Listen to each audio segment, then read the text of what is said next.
کچھ ایسے کلمات پتہ لگ جائیں جو دعا کریں تو ایک تقویت ملے. استغفار جو ہے نا صحیح بہت بڑی چیز ہے.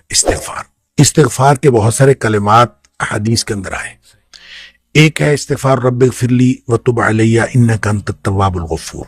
بہت شاندار استغفار ہے. قرآن مجید میں نہیں یہ حدیث میں حدیث رب اغفر لی وتب علی انک انت التواب الغفور. ٹھیک. ایک استغفر اللہ الذی لا الہ الا هو الحی القیوم واتوب الیہ. بالکل صحیح. یہ والا جو ہے نا استغفر اللہ الذی لا الہ الا هو الحی القیوم واتوب الیہ.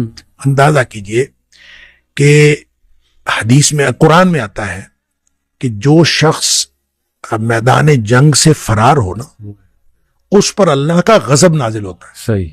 یعنی میدان جنگ سے میدان جہاد سے جو شخص فرار ہو صحیح. اس پر اللہ کا غضب نازل. صحیح. اس قدر اس نے بڑا جرم کیا. نبی کریم صلی اللہ علیہ وسلم فرماتے ہیں کہ جو شخص سوچ سمجھ کر 3 دفعہ یہ پڑھ لے استغفر اللہ الذی لا الہ الا هو الحی القیوم واتوب 3 دفعہ سوچ سمجھ کے پڑھ. نبی پاک صلی اللہ علیہ وسلم فرمایا اللہ تعالیٰ اس کے سارے گناہ معاف کر دیتا ہے چاہے وہ میدان جہاد سے فرار ہوا ہو. اللہ. اب اندازہ کریں پیچھے بات کیا رہ گئی. یعنی اتنا بڑا اگر گناہ اس سے سرزد ہوا ہے اور وہ اللہ سے معافی مانگتا ہے استغفر اللہ الذی لا الہ الا هو الحی القیوم 3 دفعہ یہ کہتا ہے تو اللہ تعالیٰ اس کے سارے گناہ معاف کر دیتا ہے. پھر حدیث میں آتا ہے کہ سبحان اللہ وبحمدہ. صحیح. جو شخص یہ 100 دفعہ پڑھتا ہے صحیح. سبحان اللہ وبحمدہ بس اتنا. صحیح. اور اللہ تعالیٰ اس کے گناہ معاف کر دیتا ہے چاہے سمندر کی جھاگ کے برابر ہو. کیا یعنی جتنے بھی گناہ ہیں اللہ تعالیٰ معاف کر دیتا ہے. بالکل ٹھیک. تو یہ اسی طرح جو اللہم اجرنی من النار ہے جی ہاں جی ہاں یہ 7 دفعہ اگر کوئی شخص صبح کے وقت پڑھ لے 7 دفعہ شام کے وقت پڑھ لے اگر اس دن میں اور اس رات میں اس کی موت آ جائے تو اللہ تعالیٰ جنت عطا فرما دے گا. پھر سید الاستغفار ہے.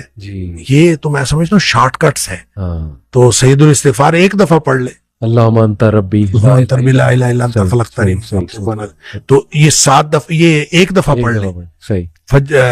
دن کے کسی ایک حصے میں پڑھ لے اس دن فوت ہو گیا تو انشاءاللہ جنت میں چلا جائے گا. سبحان. رات کے کسی ایک حصے میں 1 دفعہ پڑھ لے سبحان. تو اس رات فوت ہو گیا تو جنت میں چلا جائے گا. تو گویا صبح و شام کے یہ اذکار میں یہ تو شارٹ کٹس ہیں صحیح. کہ اگر انسان یہ پڑھ لے صحیح. تو انشاءاللہ وہ جنت میں جائے گا. باقی جو انسان کو یہ خیالات آتے ہیں نا سائیکولوجیکلی انسان کو ریگریٹ ختم نہیں ہوتا یا گلٹ ختم نہیں ہوتا یا آپ کہہ لیجئے کہ اس کے وسوسے ختم نہیں ہوتے ایسے تو اس کے لیے ایک علاج نبی کریم صلی اللہ علیہ وسلم نے بتایا وہ ہے لا حول ولا قوت الا باللہ. واہ بس اتنا. صحیح. اور اس کو اگر 100 دفعہ کوئی شخص پڑھ لے اچھا لا حول ولا قوت الا باللہ. صحیح صحیح. لیکن پڑھنا کیسے ہے؟ پڑھنا اس طرح نہیں ہے کہ آپ بس پڑھتے جائیں. یہ ہے کیا لا حول ولا قوت الا باللہ اصل میں کیا ہے؟ حول کا معنی بھی قوت ہے اور قوت کا معنی بھی قوت ہے. لا حول ولا قوت یوں کہہ لیجئے نہ کوئی اجتماعی طاقت نہ کوئی انفرادی طاقت الا باللہ سوائے اللہ کے. یا نہ گناہ چھوڑنے کی طاقت نہ نیکی کرنے کی طاقت صحیح الا باللہ. یعنی یا تو ایک کو پازیٹیو بنا لے ایک کو نیگیٹو بنا لے یا ایک کو اجتماعی یا ایک کو انفرادی. صحیح. اب اللہ کے سامنے اس کو اپنا مسئلہ سمجھ کے نا اپنا جو بھی مسئلہ ہے وہ سوچے صحیح اور سوچ کے اپنے اللہ کے سپرد کر دے. یا اللہ میری تو کوئی طاقت نہیں نہ انفرادی نہ اجتماعی الا باللہ. ہاں تو عطا فرمائے طاقت تو ہو سکتی ہے. کیوں میں اس کو کہتا ہوں یہ بے بسی کا کلمہ ہے. بے بس آدمی اپنے اللہ کے سامنے بے بسی کا اظہار کرے اس کلمے کے ذریعے. صحیح صحیح.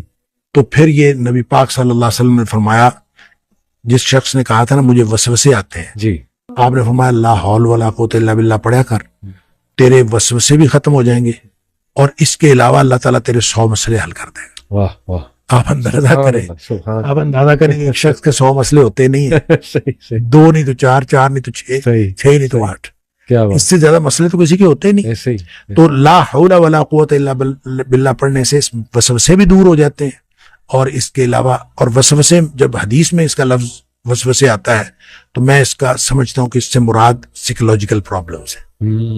تو جتنے سائیکولوجیکل پرابلمز ہیں وہ اس سے حل ہو جاتے ہیں. اللہ کا ذکر ہر اعتبار سے بہترین ہے لیکن بعض تو بالکل ایسے ہیں جیسے وہ تیر بہدف ہے. کیا بات. تو یہ شیخ اس کو جنت کے خزانوں میں سے بھی بالکل اس کو لا حول ولا قوت الا باللہ اس کو نبی اکرم صلی اللہ علیہ وسلم نے جنت کے خزانوں میں سے خزانہ بھی قرار دیا. اور جس کو جنت کا خزانہ مل جائے اس کو اور کیا چاہیے. آپ کو شاید میں نے یہ واقعہ پہلے سنایا ہو. میرے والد صاحب رحمۃ اللہ علیہ بہت زیادہ ذکر کیا کرتے تھے جوانی میں. صحیح. اور ہماری دادی بھی بتایا کرتی تھی کہ یہ محی الدین بڑا ذکر کیا کرتا تھا. تو اس کے مختلف وہ جنگل میں چلے جاتے تھے بعض اوقات، اپنا ان کا تو طریقہ کار تھا. والد صاحب نے خود مجھے یہ واقعہ بتایا. وہ کہتے ہیں کہ مجھے ایک دفعہ یہ حدیث نظر سے گزری کہ جنت کے خزانوں میں سے خزانہ ہے لا حول ولا قوت الا باللہ. تو کہتے ہیں میں نے اس کے بعد باقی سارا ذکر جو ہے کم کر دیا. اچھا. تو سب سے زیادہ اسی کو پڑھا لا حول ولا قوت. کہتے ہیں میں نے یہ سوچا کہ جس کو جنت کا خزانہ مل جائے اس کو اور کیا چاہیے. تو کہتے ہیں میں نے صبح و شام کثرت کے ساتھ لا حول ولا قوت الا باللہ لا حول، بس یہی. اصل میں یہ بات والد صاحب نے مجھے اس سوال کے جواب میں بتائی تھی کہ والد صاحب نے کبھی بھی دنیاوی طور پر کوئی کاروبار، کوئی جاب نہیں کی. اچھا. نہ کوئی کاروبار کیا، صحیح، نہ کوئی جاب کی. صحیح صحیح. 16 بہن بھائی ہم تھے جن کو پالا ہے انہوں نے. تو میں نے ایک دفعہ ان سے پوچھا تھا کہ ابا جی آپ کو کبھی زندگی میں کاروبار کرنے کا خیال نہیں آیا؟ ان کا آیا تھا. ان کا کاروبار کا خیال آیا تھا جوانی میں. پھر انہوں نے یہ واقعہ بتایا. ان کا جب یہ میں لا حول ولا قوت الا باللہ بہت زیادہ پڑھتا ہوں، اس سے پہلے کہتے ہیں میں سوچا کرتا تھا کہ میں کوئی کاروبار کر لوں. تجارت کہتے ہیں مجھے بہت پسند تھی، اس لیے بھی پسند تھی کہ نبی پاک صلی اللہ علیہ وسلم کو تجارت پسند تھی، اور اس لیے بھی کہ نبی پاک صلی اللہ علیہ وسلم فرمایا اس میں بہت زیادہ برکت ہے. صحیح. کہتے میں سوچا کرتا تھا، کیا نہیں کبھی. تو جب لا حول ولا قوت الا باللہ میں نے بہت زیادہ پڑھا، کہتے ایک دفعہ خواب میں مجھے اللہ تعالیٰ نے دکھایا کہ میرا یوں کر کے دھڑ جو ہے وہ آدھا کر دیا گیا. اچھا. آدھا کر کے مجھ سے الگ کر دیا گیا. اچھا. اور میرا آدھا دھڑ الگ ہو گیا لیکن میں باقی کا پھر بھی مکمل ہوں. یعنی وہ آدھا دھڑ الگ کر دیا گیا ہے اور میں پھر بھی مکمل ہوں. صحیح. اور مجھے خواب میں ہی بتایا گیا، یہ سمجھایا گیا کہ تیری دنیا ہم نے تجھ سے الگ کر دی ہے. جنت مانگتے تھے نا اللہ، تو ہم نے تجھ سے تمہاری دنیا الگ کر دی ہے. تو والد صاحب یہ فرمایا کرتے تھے کہ اس کے بعد مجھے زندگی میں کاروبار کرنے کا خیال بھی نہیں آیا. اس سے پہلے خیال آتا تھا، کیا تو پہلے بھی نہیں تھا، اس سے پہلے خیال آتا تھا، اس کے بعد کبھی کاروبار کرنے کا خیال